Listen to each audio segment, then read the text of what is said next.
Good evening. I'm Dr. Naomi Merman-Grummett. I'm the founder and director of the Eden Center, and I'm so excited by how many of you are here with us tonight, how many people expressed interest in this program. Thank you all for being with us for this evening of awareness, knowledge, and prevention during Breast Cancer Awareness Month to celebrate the launch of our new resource, Tikvat, HaTahara, and to honor the memory of Dr. Avigail Rock. And thank you especially, Rena Hollander and Mayor Eliza Bloch, for your partnership on the evening.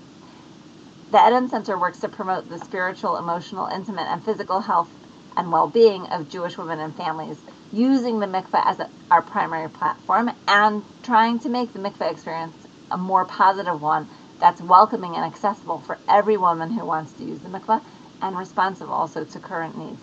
We provide support and resources during life cycle and crisis moments in the effort to strengthen and enhance the lives of Jewish women. And we do this in three primary ways. The first is professional training. We train mikveh attendants, chatan and kala teachers. We have community programming like this evening's program and many other programs that we do all over now by Zoom. And we create resources such as Birkat Emunah, which is a guide for women who are going through infertility or loss when they come to the mikveh. At the beginning of Corona, we were very instrumental in creating guidelines for mikveh during Corona. And those are just some of the programs that we do. Tonight, we're highlighting our work with breast cancer, a need that I saw arise from the ground as more and more women are going through breast cancer diagnosis at a younger age, and at a time when they might still be going to the mikveh. And the seeds of our work with breast cancer were poignantly planted about 10 years ago when I spoke to somebody named Sarah, who is a breast cancer survivor, and she described to me her reasons for not going to the mikveh for an entire year during and after treatment. And it wasn't that she couldn't go.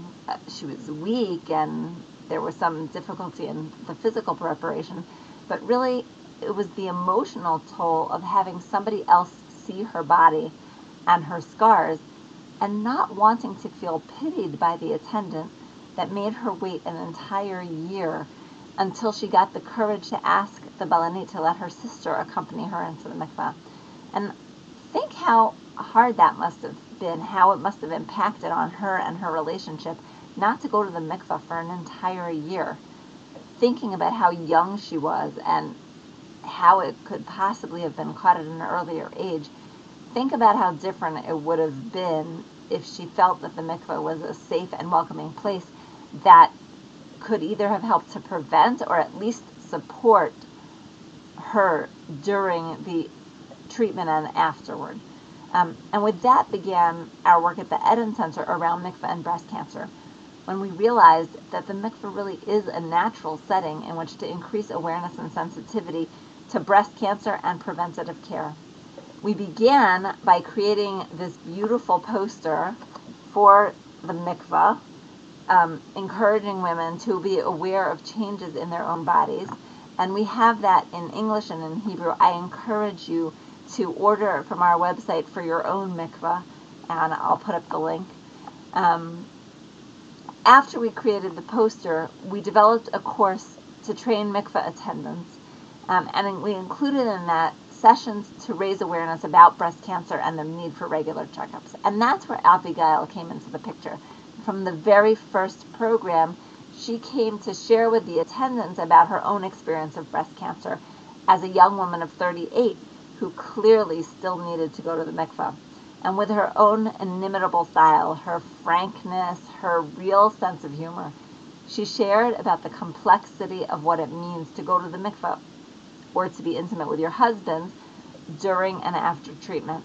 And she explained why it was so important for her that her neighbors and her friends knew that she had breast cancer, but how different it was to bare yourself in front of the mikveh lady and to have her see your scars, and then maybe to see her the next day at the makolet. I have to say, we were absolutely rolling when she described how she preferred to go to the Satmar mikveh because no one would think twice about the difference between her bald chemo head and the Hasidic women who came and used that mikveh regularly, who followed the custom to shave off their hair. All the attendants who heard her, from Gush Etzion to Dimona all the women in the Golan, really all over, they learned so much from Avigail about how to be sensitive and respectful to the various physical and emotional needs that come up for somebody going through breast cancer. Her teaching was part of what inspired us to create a printed resource for attendance. But then we realized that really wasn't enough, that women themselves had questions about how and what to do when they needed to go to the mikveh. And that's how the idea for Tikvat HaTahara actually came about. So tonight we're here to celebrate reaching the milestone of its publication. And we realize the impact of breast cancer on our community, the emotional, physical, the spiritual toll it can take, and the importance of knowledge. Preventative care is actually the best way we can take care of ourselves and reduce our risks and shift breast cancer really from a deadly disease to a chronic and treatable one. The goals for this evening are twofold. The first is to educate you about this important topic, to arm you with knowledge about breast cancer, about BRCA, about lifestyle, and the checks that you should do so that you can make informed decisions and reduce the numbers of those who will suffer. And the second, of course, is to celebrate the publication of Tikvat HaTahara. So we're privileged to have amazing speakers tonight, whom I want to thank in advance, each of you, for your contribution to the evening. And before I hand it over to our MC, I just want to again thank Iriyat Beit Shemesh for your partnership. I want to thank the women who are behind the scenes, especially Chana Ebenchen, Kathy Podiak, Dr. Sharon Grossman for pulling this whole program together. And I also want to thank Rochelle Cohen and Rachel Goldberg for their tech support. I want to thank the Miriam Fund for their sponsorship. And I would like to just name all of those organizations that partnered with us to make this a reality. Sharsheret, Ezer Mitzion, Bracha, Echad Mitesha, Thrivacious, Zichron Menachem, the Noga Clinic at Shari Tzedek Medical Center, the Esra Lemonade Fund, Beit Natan, Bishvilech, and the Shira Pransky Project, all of whom really helped us support this. So thank you, and I'm going to send you at the end of the evening all of the contact information so that you will have that information if you want to turn to them. Now, with no further ado, I'd like to introduce Jordana Shore, who is an Eden Center board member and a longtime student of Avigail, who will MC this evening. Thank you, Jordana.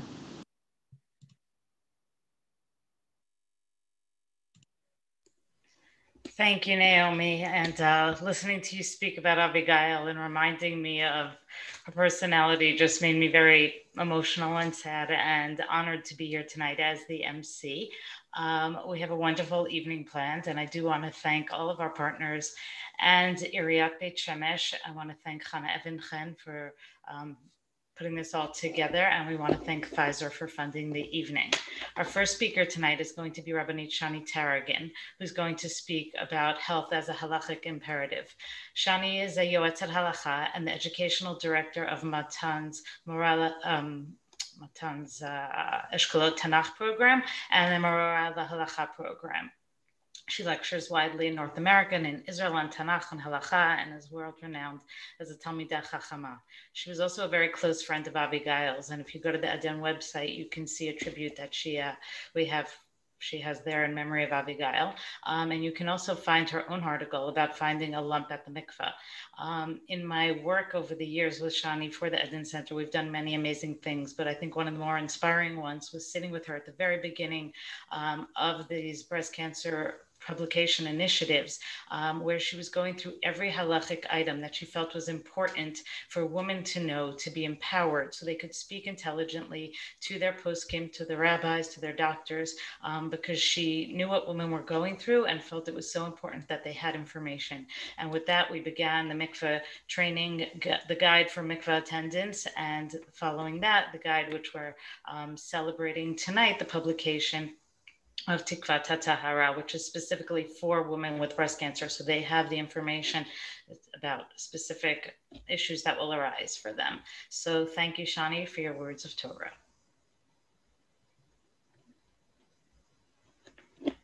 Hello, it's a zchut to be here together with you and the Eden Center this evening for an evening of prevention and an evening of learning how to take care of ourselves. And it's a zchut to be able to speak to you about taking care of ourselves and our imperative, something that is not just very close to my heart, but something that was reinforced in me by none other than Avigail. Avigail, who had pulled me aside as soon as she heard that I was diagnosed with breast cancer. And she said, Shani, I'm going to give you some directives every step along the way.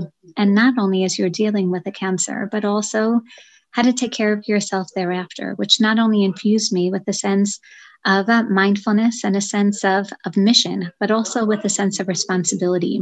And we discussed numerous times throughout the process how as teachers, it is all the more important for us to teach Torah, to inspire. And part of Torah, as we're going to learn together in the very short mini shir right now, part of Torah is the mitzvah of V'nishmartem ma'od l'nafshotechem. And when the Torah teaches us in Sefer Devarim about this mitzvah, it doesn't just say V'nishmartem, be careful, V'nishmartem ma'od. And as we approach this week's Parsha, Parshat Lech Lecha, we're reminded of the past two Parshiot, the Parsha of Breshit, where we hear that we're created B'Tselem Elokim. We're created in the image of God.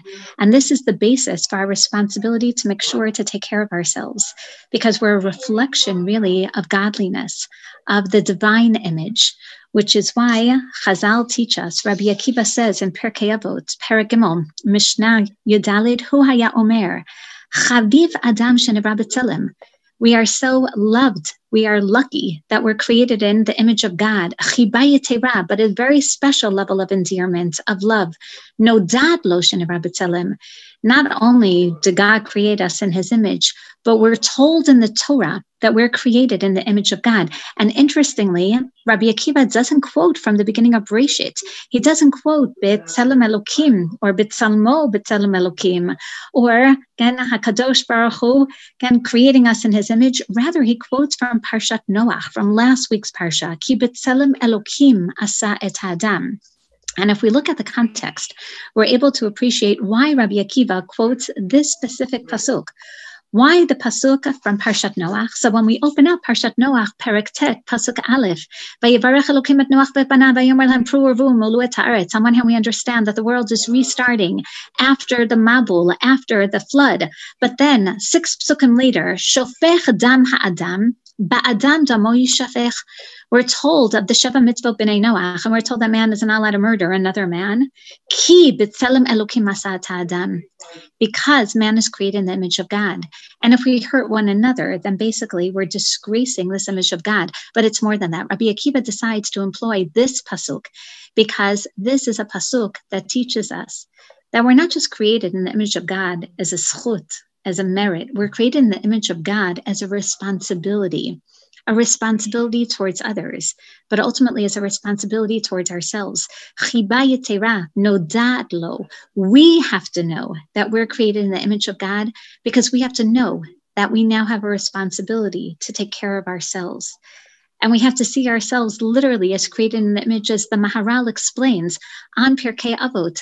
He explains that's what the image of God means, that we now have to internalize that we are commanded people. That goes hand in hand with basic day in, day out responsibilities. And that's why there's so many mitzvot that are connected to this, whether it's that we're not allowed to leave a body hanging overnight because kilelat elokim talui. We have to make sure that the image is not going to be seen as the image of God. We have to make sure that God is shown respect. And not only that we show respect through what the basic physical means, but even in our day-to-day interactions. The Torah tells us that as the Kohanim would go up the kevesh, the ramp of the Mizbeach, that there can't be stairs, so that the stairs would not see his erva. And Chazal learned from this, that if the stairs cannot see our privacy, because that would really be mocking, then all the more so do we have to protect ourselves, our own tzniut, our own privacy, the own respect that we have to our bodies, which is why the famous story is told in Vayikra Rabbah of Hillel. Hillel had concluded his class with his students, and he said, I'm going to leave the house of study to perform a mitzvah. And they said, what mitzvah? And he said, I'm going to take a bath. I'm going to the bathhouse. And they said, well, what mitzvah is that? And he explained that I am going to the bathhouse in order to fulfill my religious obligation, because someone who's appointed to scrape and clean statues of kings and theaters and circuses is paid for this work and is associated with the nobility. How much more so then am I, who are created in the image of God, how much more so do I have to take care of my body? This is an act of nobility. This is what we are all required to do day in and day out, to take care of ourselves, take care of our health. Make sure that when it comes to v'ahavta l'reacha kamocha, the only way that we're ever going to be able to extend ourselves and take care of other members of society is if we learn how to take care of ourselves. And taking care of ourselves means that we fulfill not just the purpose of God creating us, but we also fulfill a responsibility of being created in the image of God. And that's why in Parsha Bereshit, Hashem even says, I'll tell you what, you man, you're going to be eating the Eitz Zorea Zera. You're going to be eating seeded vegetation. Here we find the first imperative of eating well. This is our basic raison d'etre, la'ovda ou l'shamra. Preserve yourselves. Make sure that you are taking proper care of yourselves, as opposed to the animals who are going to eat yerek hasadeh. They're going to eat unseeded vegetation. You have to keep on regenerating. You have to live. You're created b'tzelem Elokim. And that's going to be part of your responsibility. All the fruit in the garden, and for now, all the fruit in the world are atzei hachayim. Take advantage of that. Take advantage of what it means to eat and to enjoy the fruit and basically the regeneration and the preservation of man in this world. And if man takes care of oneself, then automatically he'll be sensitive to the world around him as well. This is the mitzvah of v'nishmartem ma'od lenafshotechem. And v'nishmartem ma'od lenafshotechem doesn't just mean that we take care of our own bodies and make sure that we eat well and that we exercise well. Part of what we see in halacha is that v'nishmartem ma'od lenafshotechem is also about prevention. And this is why this evening is of utter importance every once in a while to remind ourselves that we have a halachic duty, a responsibility to ourselves and a responsibility to God to make sure that we stay healthy, that we are going to prevent ourselves. We're going to take every method possible to assure that we don't have a lump in our breast and to make sure that we're going to take care of ourselves and take the proper medication and the proper exercise and the proper nutrition. And the Rambam Paskins in Hilchot Rotzeach and Shmirat Nefesh and Perek Yud Aleph, he says one has to be so careful in preventative behaviors as well. To be careful, he says, to make sure that you always put a gate around the proper places. Hishamer lecha ushmor nafshecha. V'im lo hisir v'hiniach hamichsholot. And if one left obstacles along the way and you ignored warning signs along the way, then basically you were mivatel mitzvat aseh. Then you have transgressed a positive commandment. And he says in Hilchot Chovel Umazik as well, Asur la'adam lachvol ben ba'atzmo ben b'chaviro. You cannot damage. You can't damage someone else, but you also can't damage yourself. You have to take care of yourself. And it doesn't just mean physically, but also psychologically. And Hilchot Sanhedrin, hamekalel atzmo, even if you curse yourself, you deprecate yourself. Loke, you also will be punished for that with malkot. And the Ran explains that's part of v'nishmartem ma'od lenafshotechem. That's what it means to watch. He says, why is the terminology not just ushmartem, but ushmor nafshecha me'od? What the Torah is telling us is that you have to do this very well. Hishamer lecha pentipol v'guma ploni. It's not just when you fall that you have to heal yourself and you have to watch yourself. It means try not to get into that situation to begin with. Make sure that you stay as healthy, as safe as possible. The Sefer HaCharedim in the 16th century teaches us chamira and quotes Chazal as part of this mitzvah. V'nishmartem ma'od lenafshotechem. He says, why ma'od? The chamira sakanta mi'isura, because danger and the idea of taking care of our health is even more important than isurim, which we definitely know from today's time. And even if it means not davening in a minyan, even if it means not always fulfilling the mitzvot on the most ideal level, but for the long term of our health, we have to sometimes. And even, as we know, override halachot, eat on Yom Kippur, if that's what the doctor prescribes for the sake of you living a long life, for the sake of you maintaining this image of God. That's what this mitzvah is all about. and cannot be reinforced even more in the Torah by having this as a mitzvah aseh. The Kitzur Shulchan Aruch says explicitly, Siman Lamed Bet, Lefichach tzarich adam larchik et atzmo midvarim hama'abdin et haguf. And therefore, Baruch Hashem, with today's modern technologies, with sciences, we know what harms the body, and therefore we're supposed to stay away from all these harmful objects and harmful treatments. Ulhanig et atzmo b'dvarim. We have to eat and we have to take care of things that are mavrina, that literally make us bari, that make us healthy. And sometimes we need a little bit of musar to remind us of what the Torah states very explicitly. The Mesilat Yesharim, the Ramchal, tells us, in his 9th chapter, he says, al kol panim. You may say that, wait, if I'm watching over myself, then where's my trust in God? Shouldn't I trust that God is going to take care of me? Shomer p'ta'im Hashem says, habitachon b'Hashem v'i hamora mipigei hazman asur shiyam itu b'tzorech shel hadam l'shmor atzmo shmira ma'ula. Bitachon does not contradict taking care of yourself. On the contrary, you first and foremost have to take care of yourself, not just shmira mu'ula. You have to take really good care of yourself. And taking good care of yourself means following these imperatives of God. Means is why the Torah doesn't just tell us that we're created b'tzelem Elokim, but repeats in Parshat Noach, you're created b'tzelem Elokim, and this is what is going to instill within you a sense of responsibility to yourself, responsibility to God, responsibility to the people around you, because how are you going to take care of others if you don't learn how to take care of yourself? And that's why there are so many halachic responsa that reinforce this all the more, whether it's about staying away from harmful behaviors, or whether it's about, especially during these times of COVID, the halachic responsa that have been abundant, reminding us that this is a time to take care of ourselves. This is a time to be extra careful. V'nishmartem ma'od lenafshotechem. And even when it may affect at times our short-term mitzvah observance, for the long term, with the proper halachic guidance, we understand that this is actually part of what a halachic system and halachic lifestyle is all about.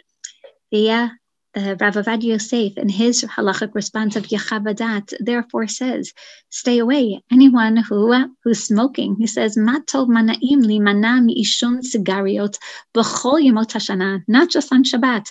Always stay away from this. Yesh l'hasir bo et haktanim v'et hagdolim. All of you here tonight, and all of you who are going to have an opportunity to remind ourselves of what B'nishmartem ma'od lenafshotechem is about, is part of not only our halachic responsibility. This is a halachic imperative, which is part of our godly imperative, which is part of our daily lifestyle imperative. To be careful with what comes in our mouths, with what and how we treat our bodies, so that we'll be a little more careful with how we treat others and how we relate to HaKadosh Baruch Hu.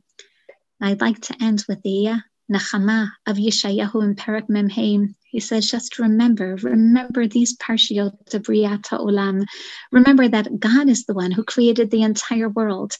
Borei hashamayim hu, Elokim yotzer haaretz v'osa hu chonena. God who created the world. And Hashem says, I created the world, and what do I want out of this world? Lo tohu v'ra'ah. I don't want it to remain in a state of tohu vavohu, of mayhem. L'shevet yitzara. I created the world in order for man to live in this world. Ani Hashem ve'ein od. That's how we're going to fulfill our halachic responsibilities, our divine raison d'etre, of making sure that through Shmirat HaNefesh, Shmirat HaGuf, we're going to serve God's purpose in creation. We're going to make sure that we can maintain la'ovda or l'shamra. If we can maintain ourselves, if we can watch over our health, then be'ezrat Hashem, not only can we look around and help take care of others, but we can also fulfill the divine will of creation. Thank you, Shani. Before we continue with our program, I just wanted to give you all a heads up that the last session will be a question and answer live with Dr. Paluch Shimon, the Director of Breast Oncology at Hadassah Hospital. She'll be answering questions that you post in the YouTube chat group. So I encourage you all to please send in your questions and we'll do our best to get them all answered. Thank you. Our next speaker is the Deputy Mayor of Beit Shemesh, Rina Hollander. She is a friend of the Eden Center, working together in the same mission of advancing women and ensuring that they have access to health and education and women's rights. So we want to thank the Sganit Rosh Ir Hollander for joining us and being such an essential part of creating this program and all the work you do in Beit Shemesh. We're honored to have you here tonight. Thank you. Thank you. This month, October, is Breast Cancer Awareness Month. And as we all know, breast cancer is the most common cancer in women. The mortality rates from breast cancer can decrease significantly with early detection, and that is the objective of this month. The objective of this month is to bring the information to enable as many women as possible to have information, to be able to get tested, to have early testing done, because we know that that the more women that are tested early, the more women we save. This evening tonight is an evening of Hatzalat Nefashot. We're saving women. Every woman who listens in on this evening and learn something from it, and will then go and take care of herself and take care of getting herself tested, or telling her friend or her mother or her relative or somebody to get tested. Every one of those is really saving lives.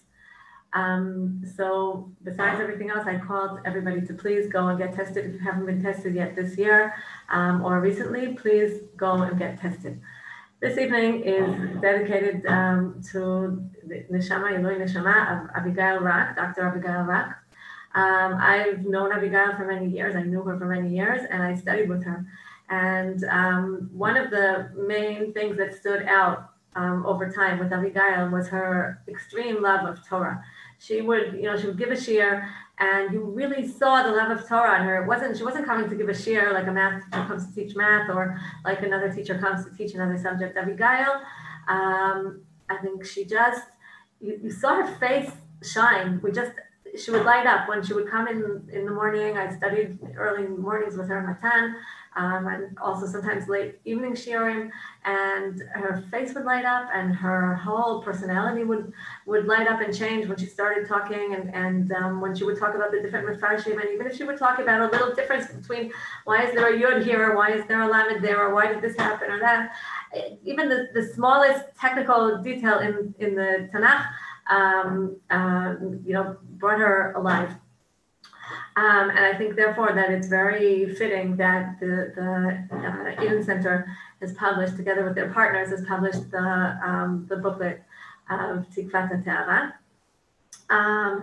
The Avodat Kodesh that the Eden Center does is amazing, and what you've done now with publishing this booklet for women who are in such a delicate situation where they go to the mikveh, and some of them are after chemo, some of them are after surgery, and for them going to the mikveh is an ordeal. And I think that I've seen the booklet, I've looked through it, and I think that what you've done is amazing, and it's very, very important to help women suffering from breast cancer to get through the challenges that they have going to the mikveh. This evening is held in collaboration with the Beit Shemesh municipality and the Eden Center. I would like to thank Orna Nachmani, who is the advisor for status of women in the Iriyat, for helping us with this evening. A year and a half ago, we had an evening for Avigail Rak's refuah. At that time, Avigail was ill, and Rabbi Shani Tarragon, who just spoke now, spoke then. So this is sort of a sad closure for us, but I'm hoping that the Torah that we learned then during the evening for Abigail's refuah, and the messages that we're hearing tonight will really be for her Ilui Neshama. And I really hope and pray that b'zchut all of the Torah learning, and b'zchut Abigail's love of Torah, and b'zchut all the efforts that we're making here this evening to help women become more aware of early detection, I really hope that many, many women will have a refuah shalema, and many women, many men, many sick people should have a refuah shalema. As I said in the beginning, I really advise all of you to go out. If you haven't yet, go out and please be tested. Good evening.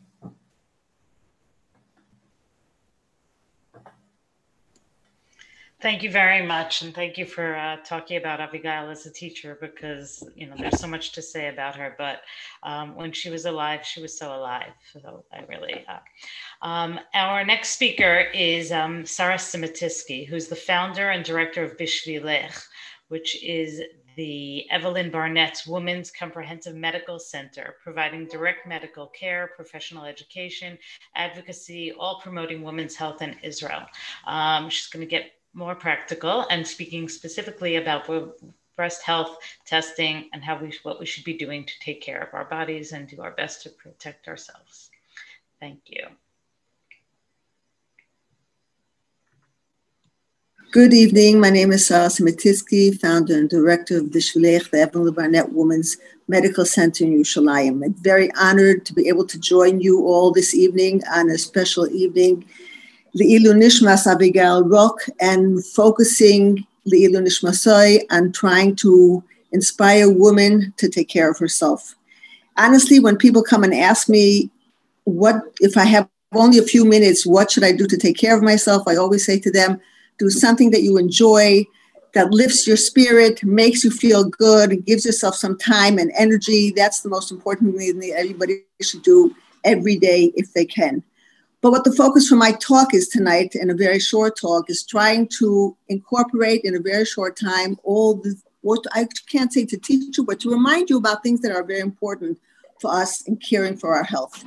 Our health is based on three very important things: nutrition, exercise, and stress management. I'm sure you are all well aware of the pyramid of nutrition and what we should be eating more of and what we should be eating less of.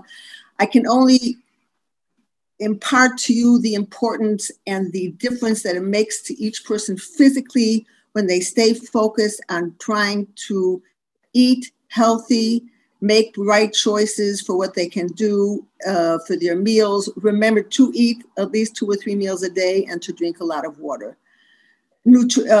Exercise, any type of exercise at any time of day or at night for as long as you want counts. Every minute matters.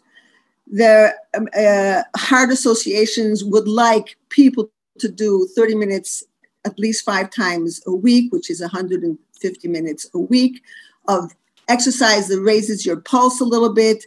But again, I want to stress that every minute of exercise, and that includes, I get a lot of questions, does that include spongia and hanging laundry and walking the stairs?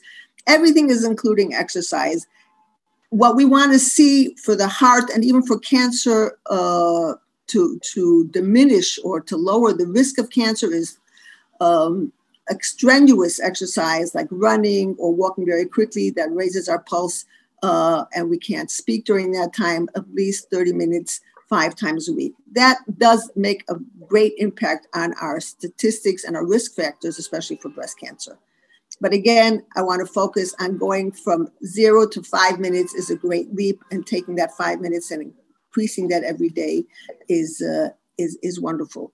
Stress management, again, that's why I started to talk a little bit on stress management. Making we feel healthy and happy within ourselves is a very, very important thing that impacts on any disease all across the spectrum. So we shouldn't just think that we're trying to pamper ourselves. It's really a very, very important health initiative to try to take care of our physical and emotional health, trying to give ourselves things to make ourselves feel happy, feel content, feel at peace. All these things are very, very important to our health and makes an impact as well on different types of cancers and heart disease and breast cancer as well. The focus tonight on my talk is going to be, and all these things are very, very important for every woman, for every child, for every husband. So as women, we know that we are the educators, the health ministers of our homes. And when we make a change in ourselves, it automatically makes an impact on everybody around us. Our focus tonight, again, is on breast health. I want to stress that I'm using the word breast health and breast cancer because a lot of the things that prevent women from acting in this area is the fear of coming down with of finding a breast cancer.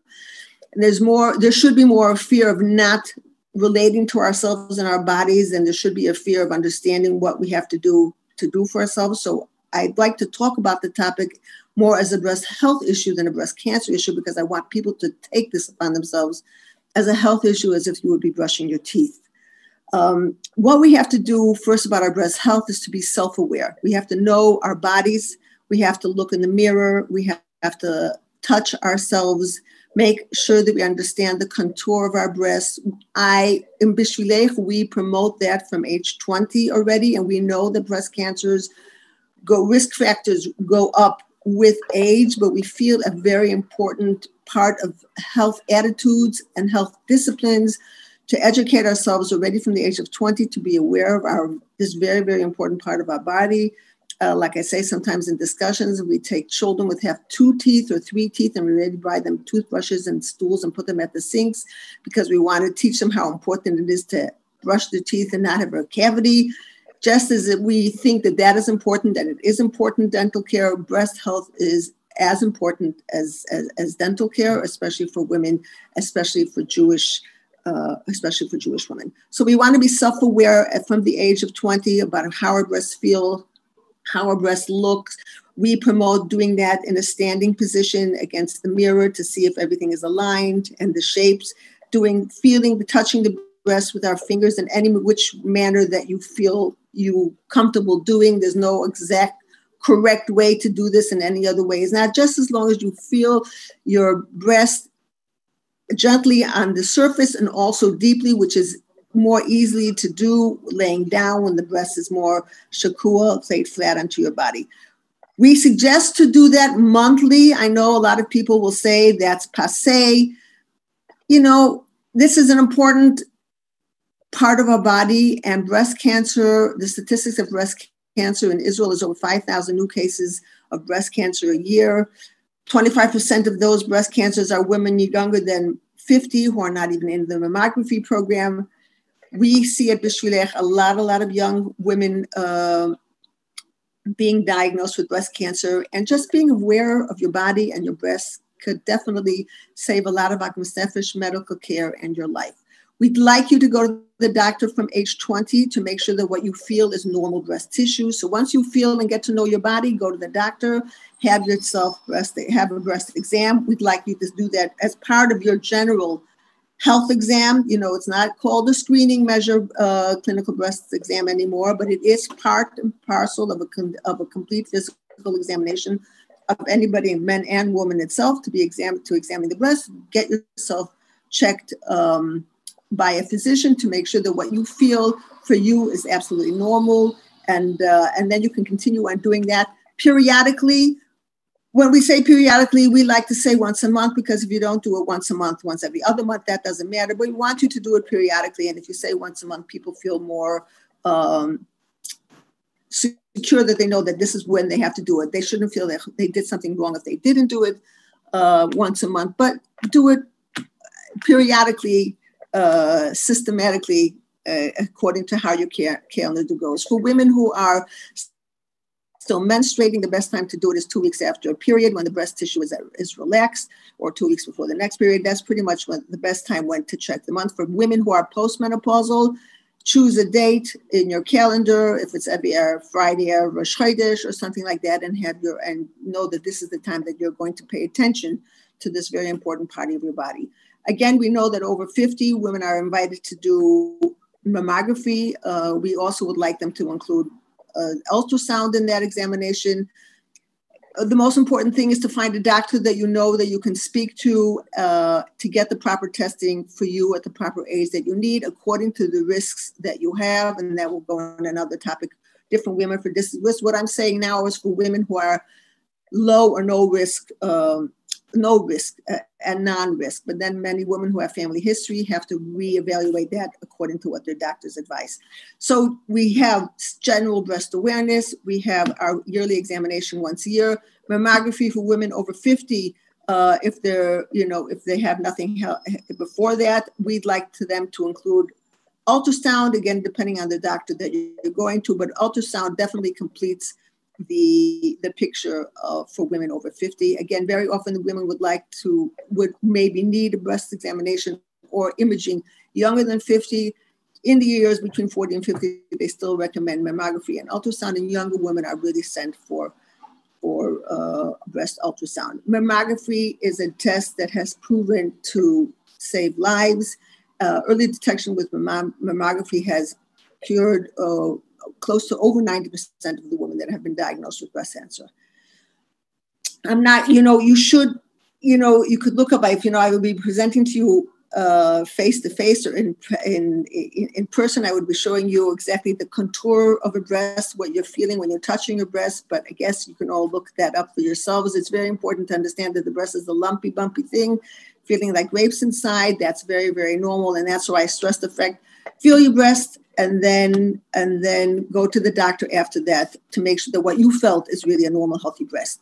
Things that turn on a red light, which we may see during our normal time that we're checking our breast, that you should go to the doctor not at a normal time, things that may put on like a warning that something may be wrong. If you notice that your breasts are a certain size and all of a sudden you see one breast is getting larger than the other breast, that should light a red light and cause you to make an appointment by your doctor. If you have a automatic I don't even know if that's the right word, automatic discharge from the nipple that is not clear, but even milky, yellow, green, brown, bloody, that is a red light, should cause you to make an appointment by the doctor.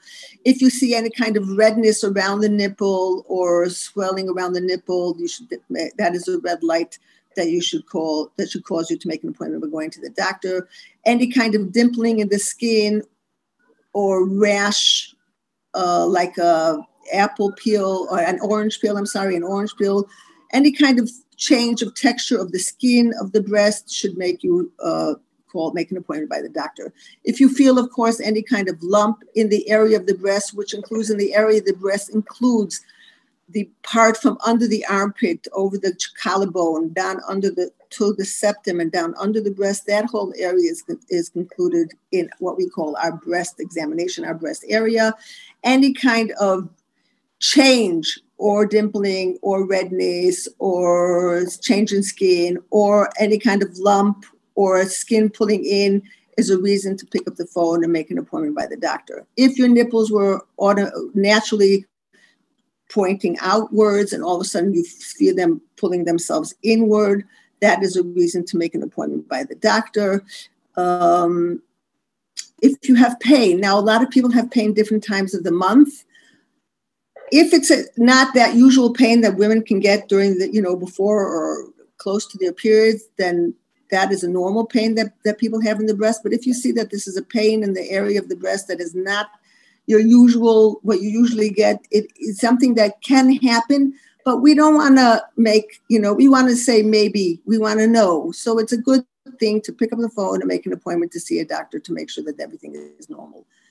These are the things, anything that you see different in your body that hasn't been there before is a reason to make an appointment. Again, one of the most important things is to find a doctor that you're comfortable with to bring your issues to. That's a very important thing. And we see in Eretz Yisrael, many women still have not found a doctor that they're comfortable with. It's very important to find a doctor that you're comfortable with and you feel easy to talk to and easy to come to when you have an issue when you have a question. We for women who are higher at risk, I think that's going to be the next higher risk. I think that's going to be the next talk, but I just say women usually who are higher at risk do start all these examinations, if it's mammography or ultrasound, 10 years before any family history person in the family has been diagnosed with breast cancer. General tests that we'd like all women to do is go to the doctor once a year. Women between 20 and 25, again, any over should have the annual blood test, which includes Sfirat Dam, blood counts, cholesterol, sugar, ferritin, B12, vitamin D. We're hearing a lot about vitamin D and the COVID. It's very important to have your vitamin D in a normal range where it should be. We'd like you to have your eyes checked, and again, of course, your blood pressure and your blood pressure and your weight. Pap smears are done for women over 25 every 3 years by your gynecologist, or at Bishvilech, we do that as well as part of our yearly or every 3 years checkup. Women over 50 should be doing colonoscopy. Again, that should be discussed by your doctor if you have any risk factors as far as colon cancer is concerned. And postmenopausal women should be doing bone density tests to make sure that they're not at risk or having any signs of osteoporosis. It seems like a lot in one short talk, but again, it's a few things at different ages during our lifetime, spread out and spanned out, not something that should cause overly concern. It's like a map of things that we should be aware of, the things that we should take care of ourselves to make sure that we are healthy and stay healthy for ourselves, for our family, and for everybody around us. Thank you. Oh my God, there was so much good, important information in that speech. I do want to remind everyone that this recording is being recorded, and it will be available for you to watch again or to send to a friend. I mean, those 15 minutes had so many important facts. I also just loved when she talked about being the Minister of Health for your family, but I don't think anyone wants to be the Minister of Health in Israel these days. Our next speaker is Esther Popko-Budalovsky, who will share some personal reflections about Avigail. Esther is the Rebbetzin of the Young Israel of North Netanya, but she was also extremely influential and helpful in the production of Tikvat HaTahara, and there's nothing like a sister, so we look forward to hearing what Esther has to say. Thank you.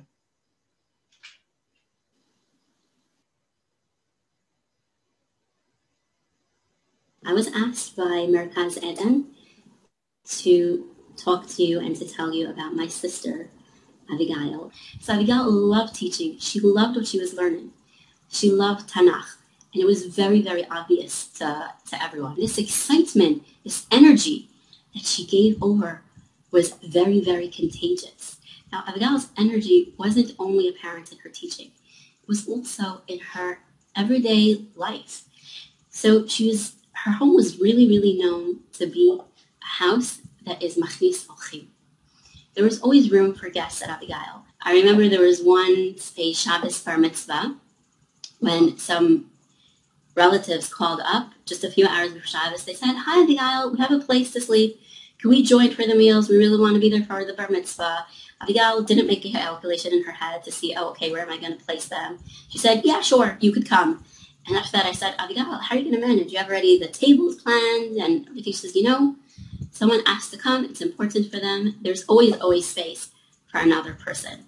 And that was how she raised her children. Everything she did was done with a lot of love and laughter. Avigail was the number one person who I would consult with regarding planning any occasion or any event. She was very meticulous. She always knew how to plan because she was always so excited, and she would always call up and she'd be like, "Esther, I was thinking about it and I have a great idea." And even during the last year, when she was already very, very ill, I said, "Avigail, is it a good time for you to discuss my daughter's bat mitzvah?" And she would say to me, "Yeah, Esther, it distracts me." She says, "I can't think about my cancer all day." And the truth is, till this day, I don't know. I don't know if she said that because she really meant it or because she just wanted to talk to me and she wanted to be nice to me. Who knows? On another occasion, she organized a gift for the person who cleans the streets. She got all the neighbors together and they bought a gift for the person who cleaned their road. This person didn't speak English, didn't speak Hebrew. Avigail always greeted him so warmly, always offered him a drink, and he felt very close to her. And when he heard she was sick, he asked for her name because he wanted to daven for her. And after Avigail passed away, this person came to the Shiva. He was very upset, and he was talking to Yehuda, Avigail's husband, through his daughter, who was on the phone. And when I told this story to a friend at the Shiva, my friend told me, that's unbelievable, because she said, I consider myself to be a very good person and I give charity. I would never think of giving a gift to the person that cleans the streets. And that's Avigail. To Avigail, her children were the most important thing. And when she was sick, she always said, it's okay to accept help. She never said no when people asked her, when people offered help. And people brought her meals, people came to help to clean her house. And she always said, other people could do these things. Other people could take care of the house, make meals, take care of the laundry. No one could take my place as a mother. No one could be here and listen to my kids and give them attention. So she always made sure that she had enough energy to give her kids proper attention. Avigail's Shabbos table was something special. It was really, really something to see. Avigail always planned something for the Shabbos table, whether it was an article or a story or an activity. One of her favorite activities was that we would go around the table and each person would say what was the highlight of their week, what was something special that they wanted to share with everyone. And she listened so attentively to every single person, no matter how old they were. And she was always able to relate and to respond to what they said. It was something that always amazed me about Avigail, that she was always able to connect to everyone. I have a daughter who's very, very shy. She doesn't speak to anyone. And suddenly I see her talking to Avigail, having a conversation with her. And I was like, Avigail, how did you start a conversation with her? She doesn't talk to anyone outside her immediate family. But, that was Avigail. I once visited Avigail at the hospital, and as I'm talking to her, she hears the lady who's in the same room. She hears her moaning. She's not comfortable. And she told me, she says, wait, Esther, I can't concentrate. And she talks to her, and she says to her, what do you need? I want to help you.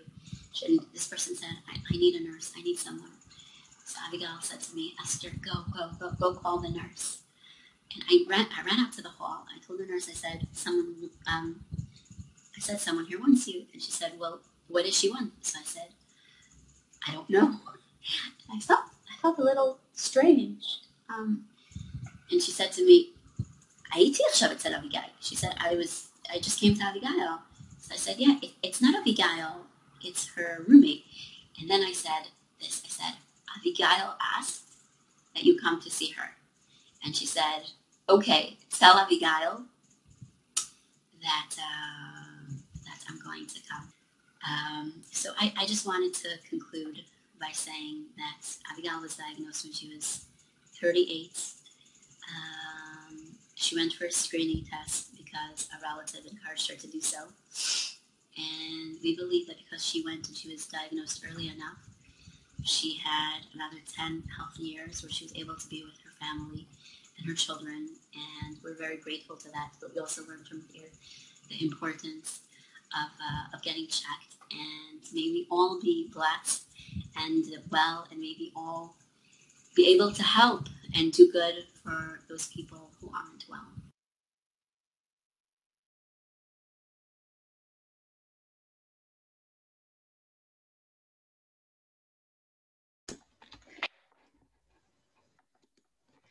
Thank you very much.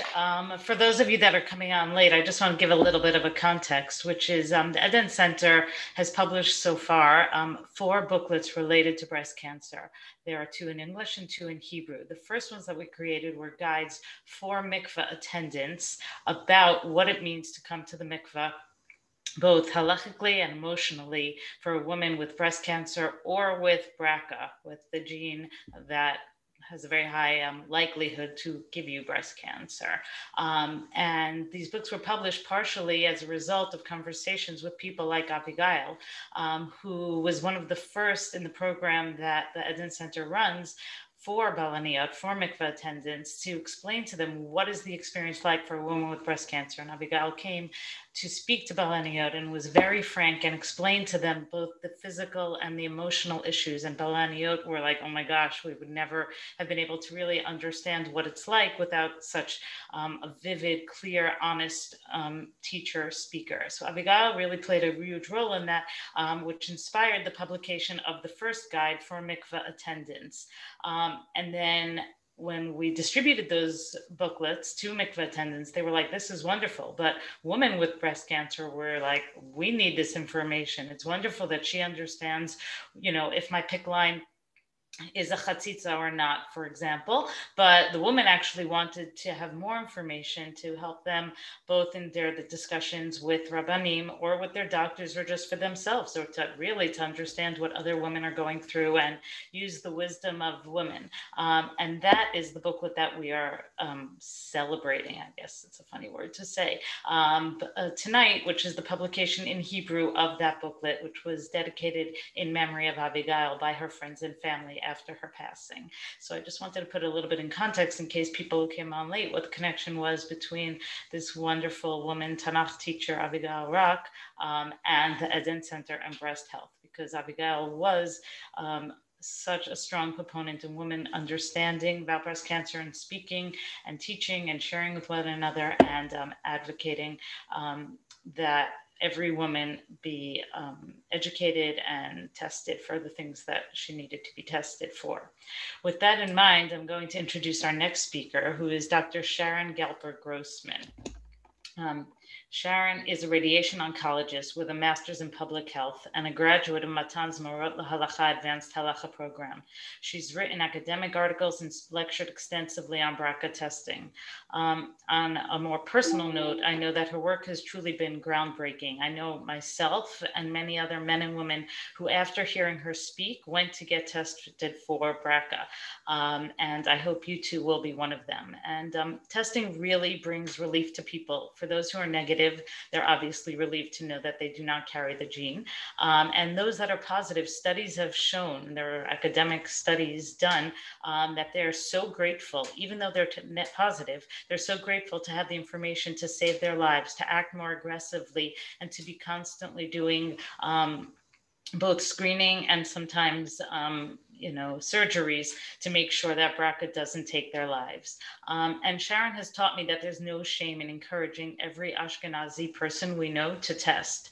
And now we'll hear more about this, but now it is something which the Israeli health system actually should be paying for every woman. I recently got a text from my hairdresser who I hadn't seen in a while because of the Seger, etc. And she said, I haven't seen you in a while, but I want you to know that my test came back negative. And I forgot that I had really encouraged her when she told me that she had some breast cancer in the family. And it reminded me that we can each really play a role in making sure that we and everyone we know are empowered with knowledge. So here's some of that knowledge with Sharon. And just one reminder that the next session will be the Q&A. So if you have any questions for the Director of Breast Oncology, Dr. Shani Paluch, please, Shimon, please send them on the chat. Thank you, Sharon. Thank you, Jordana. It's truly an honor to be with you tonight and participate in this event. Le'ilui nishmat Avigail Malka, bat Moshe Vachana Yehudit. Avigail Rock, who inspired so many with her Torah. May her neshama have an aliyah, and may the knowledge and good that we hope will come from this evening be a nechama to her family. What do you need to know about BRCA? Well, first of all, what is the BRCA mutation? Well, the vast majority of breast cancers are not due to an inherited predisposition. They're due to environmental factors and the fact that we're women. Only 5 to 10% of breast cancers are due to a genetic predisposition, primarily inheritance of BRCA1 and BRCA2 mutations, which are present in approximately 1 in 40 Ashkenazi women, 10 times more prevalent than the general population. They're also common in Ashkenazi men and in certain Sephardi populations like Sephardim Tahorim. These mutations are responsible for 12% of breast cancers and 35% of ovarian cancers in the Jewish population. How much do these mutations increase your risk of developing breast cancer? Well, BRCA mutations can increase the risk of breast cancer to as high as 70% and the risk of ovarian cancer to as high as 30%. So why undergo BRCA testing? Well, a negative test result will give you peace of mind. Now, a negative test result does not mean that your risk of developing breast cancer is zero. It just means that you don't carry any of the mutations that were tested. And so you need to continue to do all of the screening tests and general prevention that Dr. Simitisky described to us earlier. What about a positive test result? Well, a positive test result will empower you to take life-saving steps. So, for example, a woman who tests positive offered surveillance MRI of the breasts or mammograms beginning at age 25 for early detection of breast cancer, tests that would not have been offered had you not had a positive test result. And also blood tests and an ultrasound of the pelvis to detect ovarian cancer. We now know that these tests can lead to early detection of breast cancer for BRCA carriers and can profoundly affect the course of the disease and even increase the chances of surviving breast cancer compared to women who are tested for the mutation and found to have a mutation after a cancer diagnosis. Women who test positive can take medicine to reduce the chances of developing cancer. And the way in which she can most effectively reduce the chances of developing cancer is prophylactic mastectomy or removal of the breasts or prophylactic oophorectomy, removal of the ovaries. Prophylactic mastectomy can reduce the chances of developing breast cancer by 90%, and when done at a young age, can also reduce the chances of dying of breast cancer. Prophylactic oophorectomy reduces not only the chance of developing ovarian cancer, but also breast cancer, especially if done at a younger age. And most importantly, prophylactic oophorectomy can reduce the chances of dying of any cause by 77%. Most poskim permit and some even obligate prophylactic surgery in BRCA carriers. So who should undergo BRCA testing? Well, until very recently, only Ashkenazi women with a family history of breast cancer or ovarian cancer were offered BRCA testing. But 3 very large studies now show us that if testing is limited just to women with a family history, we'll miss about 50% of Ashkenazi women who carry the mutation. And so based on these results, major medical organizations, the United States Preventive Task Force, the National Comprehensive Cancer Network, and even the Israel Cancer Association recommend BRCA testing in all Ashkenazi women, regardless of family history. From what age? 25-30. Why?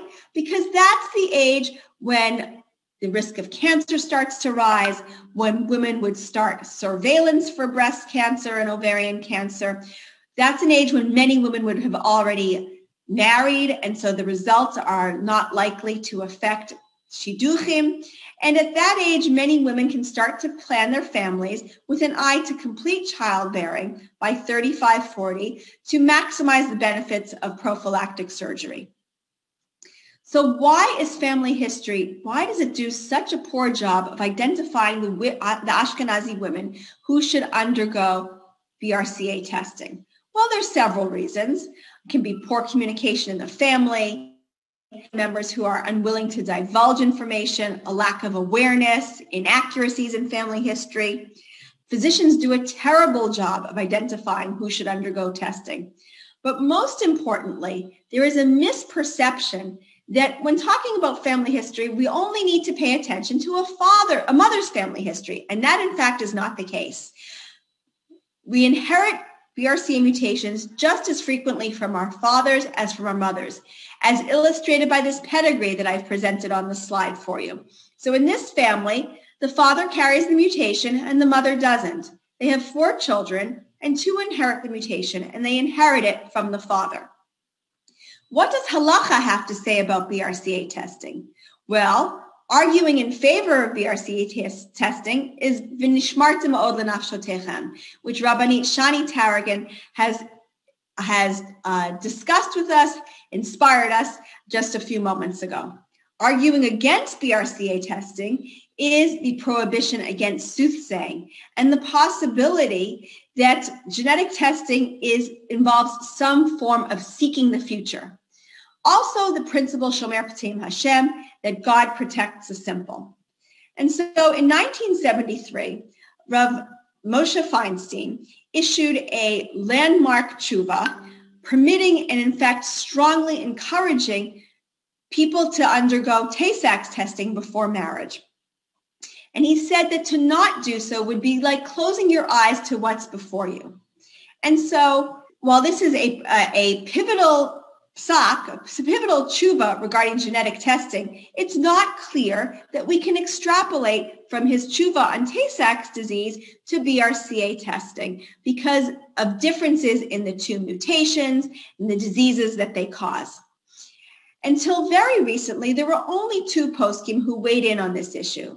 Rabbi Bleich, who from Yeshiva University, who very much favored BRCA testing, and Rabbi Moshe Tendler, son-in-law of Rav Moshe Feinstein, who strongly discouraged testing for fear that testing would lead to anxiety as well as discrimination in shidduchim.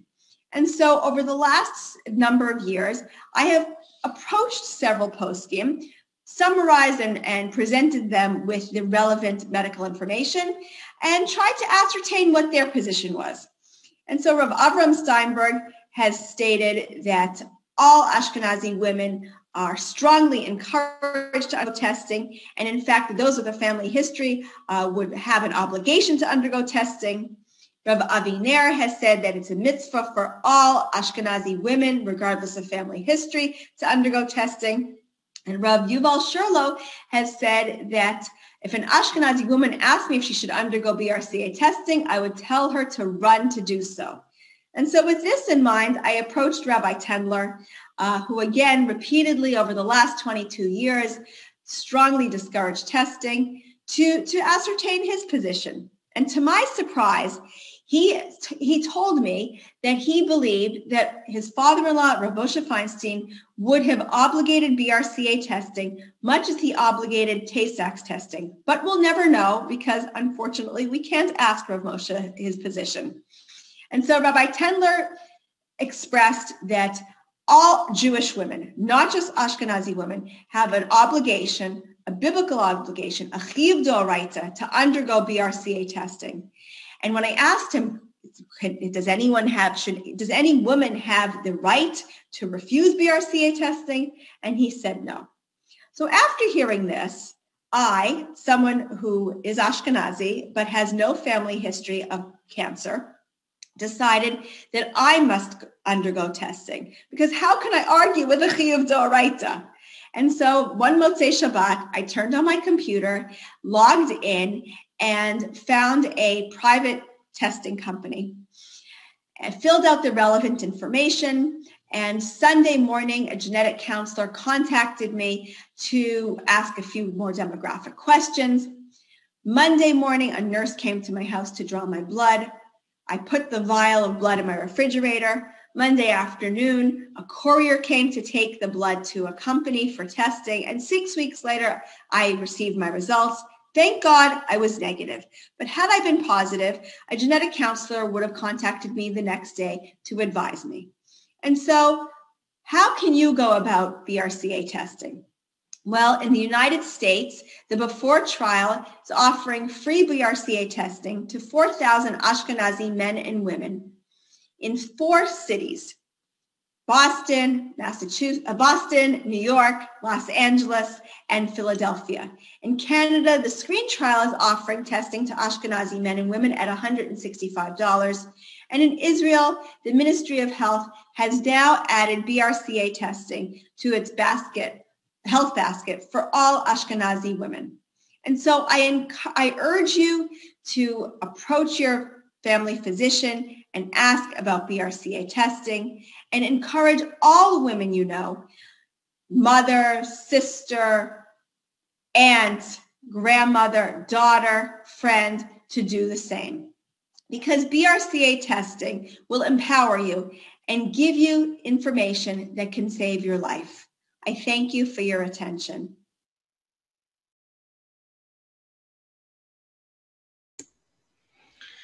Thank you, Sharon. Our next section is a Q&A session with Dr. Shani Paluch Shimon, who is the Director of Breast Oncology at Hadassah University Hospital. In addition to being one of the leading experts in Israel in the field of oncology, Dr. Paluch Shimon was one of Avigail's doctors, so it's a real honor to have her here on that personal note as well. Is Dr. Paluch on the screen? I don't see her. Hi. Hi, good evening. Hi, John. Firstly, thank you for the introduction. I just said in the Hebrew version that when I received the invitation from Naomi, it was a bit of a siyata dishmaya, I think, because today's my mother's yortzeit, and my mother died from breast cancer.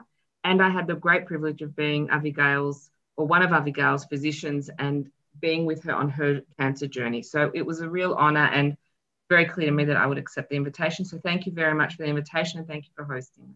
Well, thank you. And I hope that this, this work amongst all your other work is Iloi Nishmat, your mother as well. So without getting too detailed, which I can imagine is hard, can you explain to us about the different kinds and stages of cancers? Like what is stage 4 metastatic? What does that mean? Okay, so we classify breast cancer by several things. There's the stage of the cancer, and then there's the biology or the type of the cancer. So firstly, in terms of types, I'll make it a bit simpler. Cancer can be invasive or it can be pre-invasive. The pre-invasive or precancerous lesions need to be treated, but they can never spread and they can never cause secondaries or metastases. Okay, so the treatment of a precancerous lesion is to reduce the risk of another cancer in the future. A woman who has a cancerous or an invasive lesion, we then categorize her stage of disease according to the size of the tumor and whether or not there are lymph nodes involved in her armpit, and if there are lymph nodes involved, how many are involved. And the woman can then be anywhere between stage 1 to stage 3. And as of 29th of October 2020, we have the tools to achieve cure in the majority of those women who are stage 1 to 3, particularly those who are detected early stage 1. Stage 4 means the cancer has spread beyond the breast and the local lymph nodes. So having the lymph node involved in the armpit is not metastatic cancer. Metastatic cancer is when the disease has spread beyond that. And unfortunately, at the moment, we don't have the tools to cure that, but it's a dynamic field. The other thing women often ask about when asked about stages are the types of cancer. So we categorize breast cancers into 3 main biological types today. Those that are sensitive to hormones, so particularly the female hormones we have naturally in our body. Those that have a overexpression of a protein called HER2, and those women are suited to special targeted biological therapies. Some women can have both the HER2 and the hormonal types together. And the third main type are the women who don't have any of those 3 features.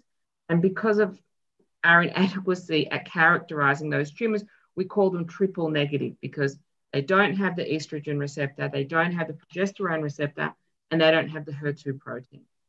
Those are the general groups that we categorize today. Okay. All right. We see ads and here are the numbers 1 in 9. And to be honest, when I'm in like a gloomy mood, if I'm sitting in shul or something and I see all these women together and I'm like, oh, who's going to be the unlucky one? So is there anything we can do to not be that one? So let's start off with what that number means. And it doesn't mean that at any point at this moment in time, we have a 1 in 9 or an 11% risk. It means that a woman, that's a cumulative risk over a woman's lifetime. So at this point in time, a woman who is 40, her risk is around 1 in 290. Her risk is 1 in 9 when she's in her late 70s because the risk increases with age because cancer for the most part is a disease of aging, not just breast cancer. Most cancers are a disease of aging. So that's just to put that 1 in 9 in proportion, because if you think about it as right at this moment, it's a bit of an overwhelming number. but it's a risk over time.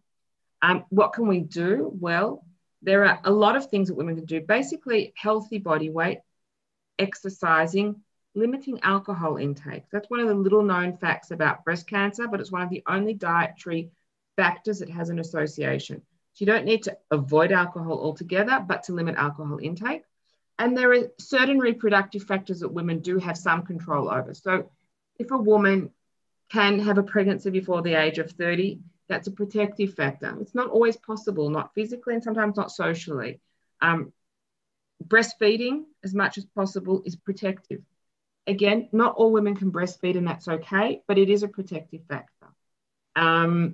Those are important things. Women need to be aware that having hormone replacement therapy, which is hormones that some women take during their transition into menopause, does increase their risk of breast cancer. So I'm not saying that women shouldn't take it, but they need to be aware that they should preferably use it for a limited period of time. And they need to be aware that during that use and immediately after for the years after they finish, they have a higher risk and they need to be followed. Okay, and what about birth control pills? Birth control pills? Well, that's a very controversial area. And I said in the Hebrew program that about 4 years ago, there was a big study that came out and it showed that birth control pills and the Mirena IUD, for example, which has a hormone in it, they each increase the risk of breast cancer by a tiny bit. The thing is, breast cancer is not caused just by one thing. It's usually caused by multiple factors. So I wouldn't go so far as to tell a woman not to use birth control pills. It's still one of the most effective forms of contraception that we have.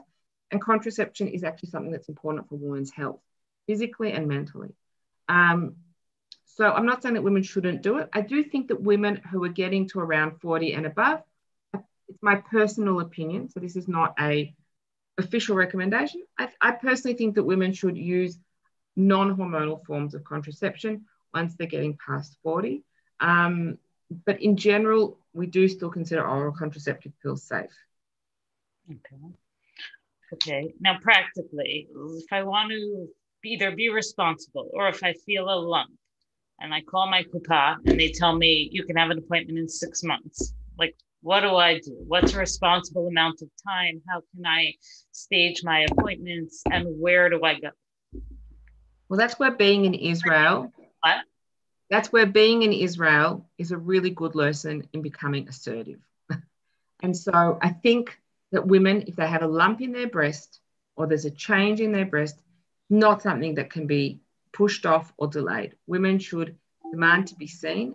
And if they can't be seen, then they need to speak to their family doctor and ask their family doctor to intervene. I mean, in my opinion, a family doctor in many ways is an advocate for women's health or for their patient's health.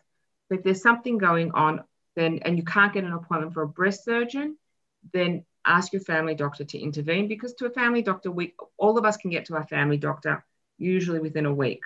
I mean, corona aside. So we should take advantage of that family doctor to help us get the attention that's needed. But women shouldn't wait if there's a change or a lump in the breast.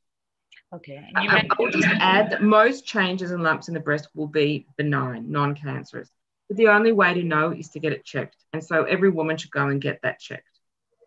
So you mentioned a breast surgeon. How does that relate to a clinic versus the hospital? Like, just help us out with the map of. I think whatever's available. I think in general, when a woman goes to a surgeon, it should preferably be a breast surgeon. There are breast clinics. There are breast surgeons in the kupot, and the availability really depends on your kupa. And there are breast surgical clinics in all the hospitals, and many of them have agreement to the kupot cholim. So I think if a woman needs to see a breast surgeon because there's something changing in her breast, she should go wherever it's most readily available. Okay, and let's say one is better than the next. Sorry? I don't think there's one that's better than the other. What's important is to get to a breast surgeon. Okay. And let's say, thank God, she's feeling healthy and no changes in her breast, but she's age 35 or 40. Like, what is the proper procedure for her to?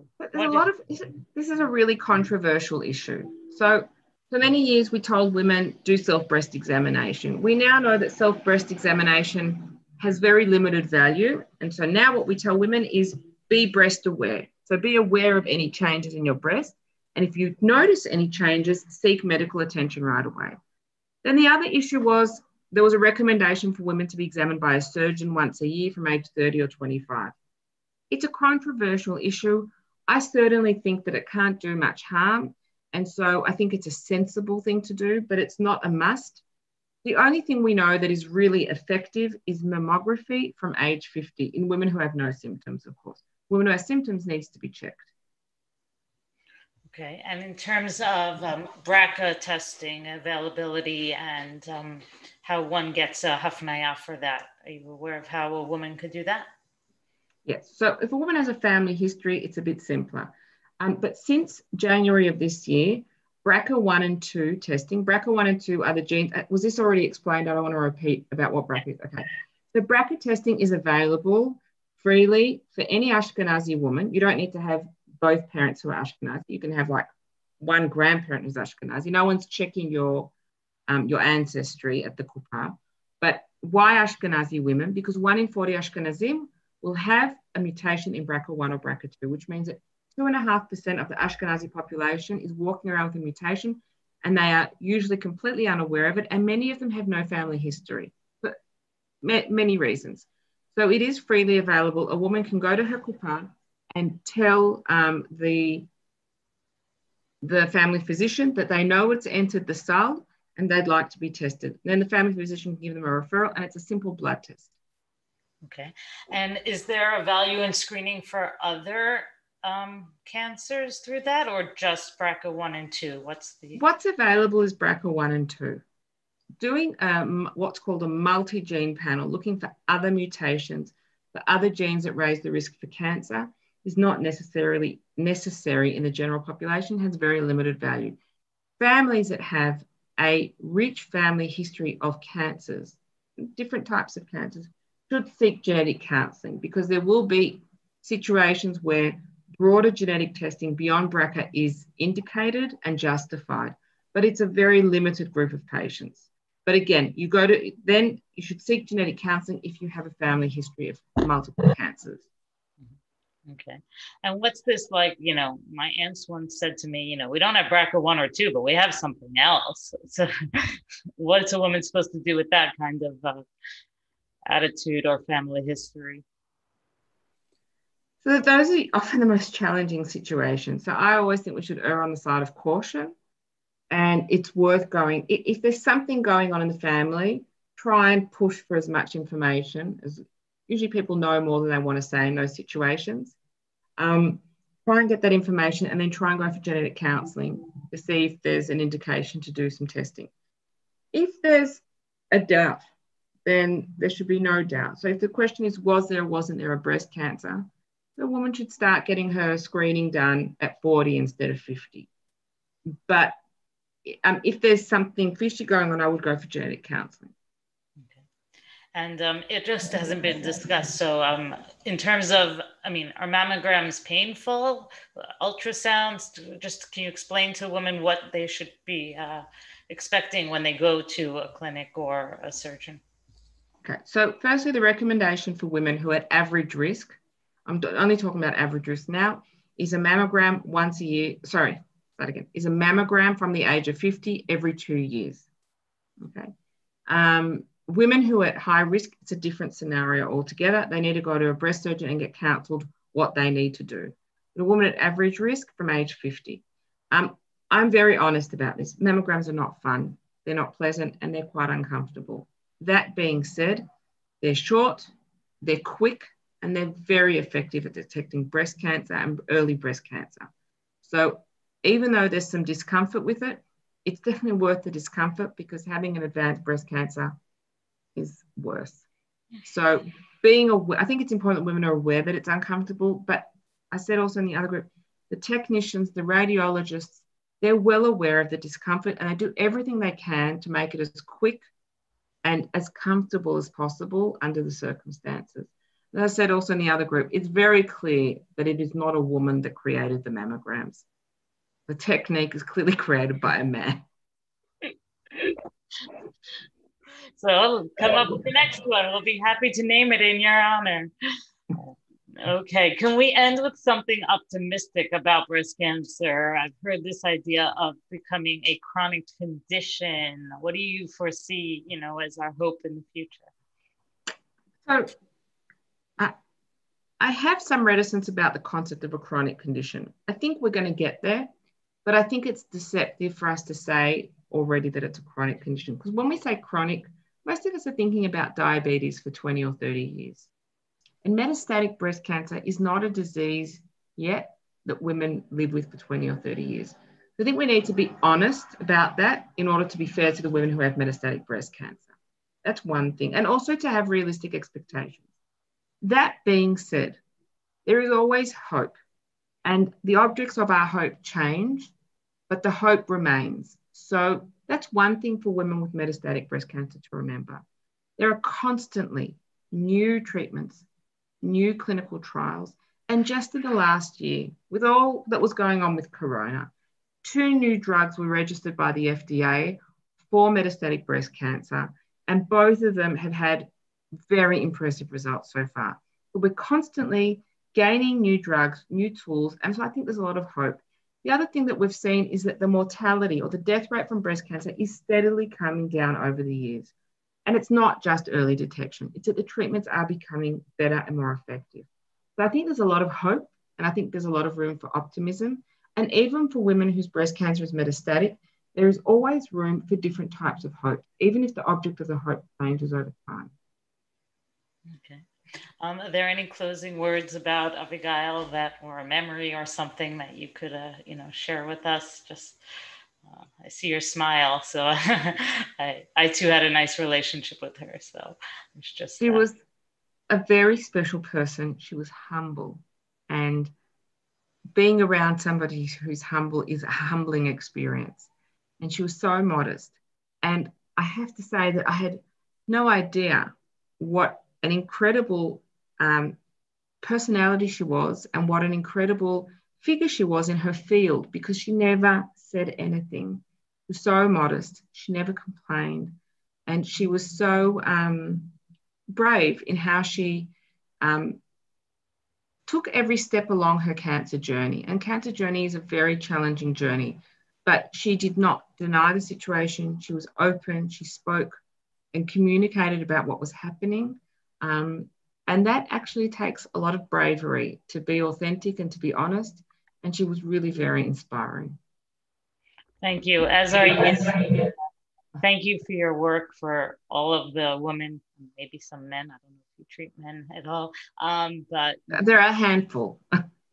But thank you for, day and night, I'm sure you're working to not only save lives, but improve the quality of life. So thank you for your time tonight. Thank you. And kol hakavod for this evening that you've done. Thank you. Okay. Okay, so on a personal level, before I hand the mic back to Naomi, I do have 3 requests. The first is that if you've registered for this program, which presumably you have, if you have the link, you'll be getting an email, which will give you a summary of the evening and contact information of all the organizations. And I encourage you to take that 1 second to just open it up and save it and look back in 6 months and say, oh, I haven't really checked in on my breast lately. Take a little bit of time, make an appointment if you haven't, just, take this evening, not just as a Thursday night, but find a way to bring it into your life. Secondly is to pay it forward. Avigail was diagnosed because a relative of hers, for I don't know what reason, because she was only 38, but encouraged her to get checked. So I'm asking you to tell 2 people about this program, share either the whole video or just a piece of it that spoke to you, and find a mammogram partner and say, you know what, every year in the month of our birthdays, or every 2 years, depending on where you are in life, but make your appointments together. And please try to be an ambassador to help save yourself or someone else. And the third is that the Eden Center and, Iriyat Shemesh, of course, provided this program out of our will and our desire and goals to educate. Any donations and support of the Eden Center are appreciated.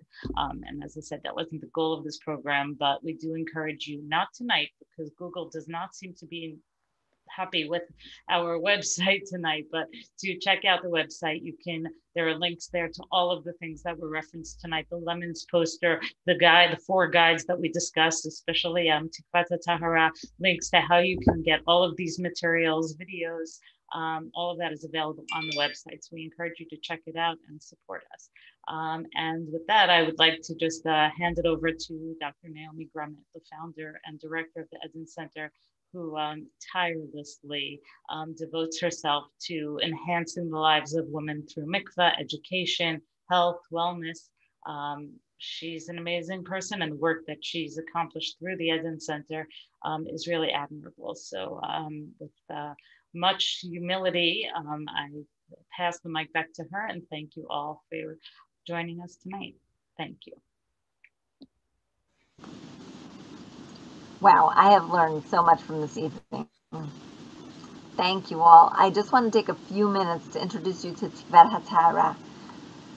When a woman gets a diagnosis for cancer, there are so many things that she has to think about, whether it's illness or her changing body, having to depend on others for help, the need to navigate the medical or the bureaucratic issues that are involved.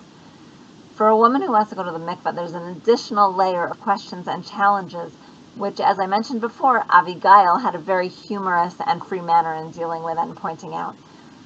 But the importance of being able to go to the mikveh during the time of diagnosis and treatment was brought home to me rather poignantly last year when a 35-year-old woman, Hannah, called me because she'd started treatment for cancer, and shortly afterwards she became a nida. She'd called her Rav for psak and had explained to him that she'd had a pick inserted in her arm so that she could get the chemotherapy, but she needed to know what to do now when she went to the mikveh. And he told her that it's a chatzitza, that she'd have to wait until the end of her treatment in order to tovel when she was on the other side.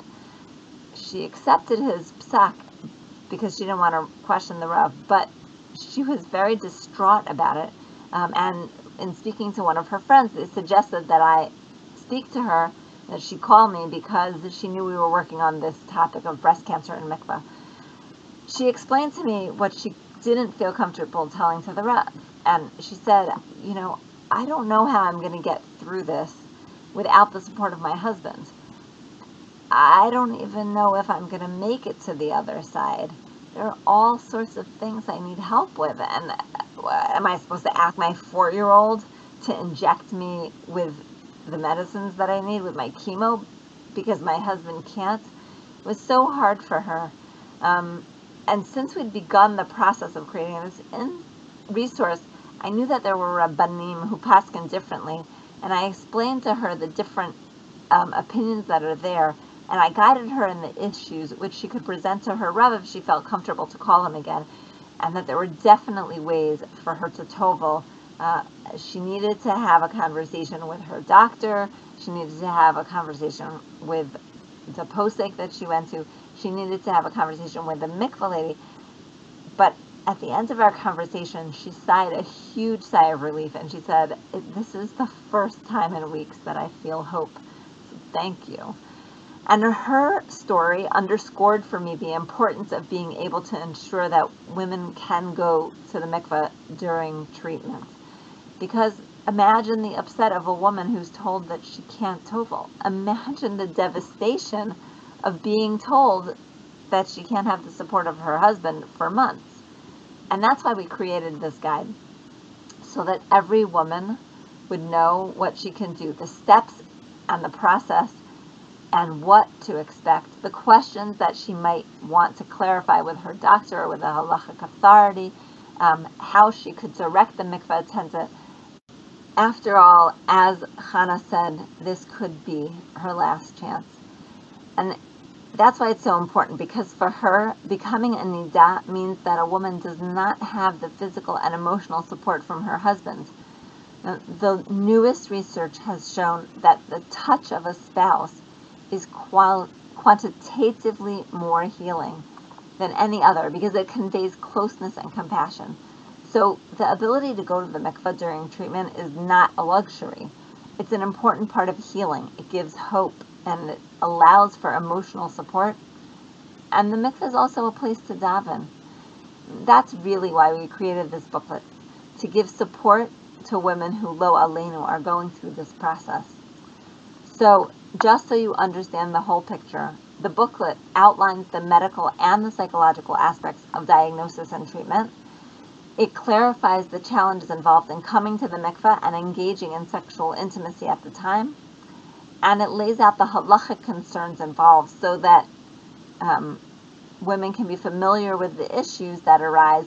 And then it has a guide for questions that can be asked to one's halachic authority, to the medical team, to the mikveh attendant, all of those who would be involved in enabling a woman to possibly come to the mikveh. And what I love in this booklet is that it also gives guidance to the partner in a special pullout that we created so that her partner can also have a voice in this, in the whole process around mikveh. Before I finish, I want to express my hakara tato for those who are involved in creating the booklet, from those who wrote to those who edited, those who were involved in the graphics, the editing and translation into Hebrew.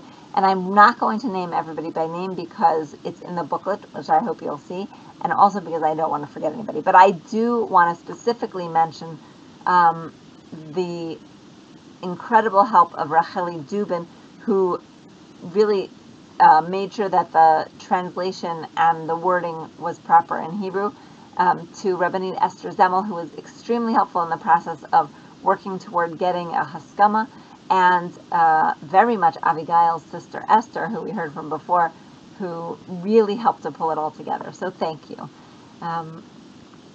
We all know somebody with breast cancer, so I really encourage you to get this booklet, read it, and after you read it, take it to your mikveh lady or give it to a friend who might need it. Explain the importance of it if you take it to the mikveh. Also, be there to support others. Offer to accompany someone to the mikveh to make it easier for her if you think that might help, or to be there to be her attendant. Raise awareness in your community, like we're doing tonight, to the seriousness of breast cancer for Jewish women and the need for mammography and all the different preventative checks that each and every one of us needs to be aware of. And use the poster in the mikveh to be aware of the changes in your own body. Really use the time at the mikveh as a chance to check in with yourself. And lastly, in order to achieve the goals that we set out, share with people what you learned here today. Do it on social media by writing a message to somebody, talking about it at the Shabbat table, or however you normally share on Facebook, on Instagram, on Twitter. Share with others what they can do, because it really can make a difference. The Eden Center's goal is to make the mikveh a place that supports our physical, emotional, and spiritual health, truly bringing together body, mind, and soul. Please help us to make the mikveh a place of awareness, comfort, hope, and healing. Thank you.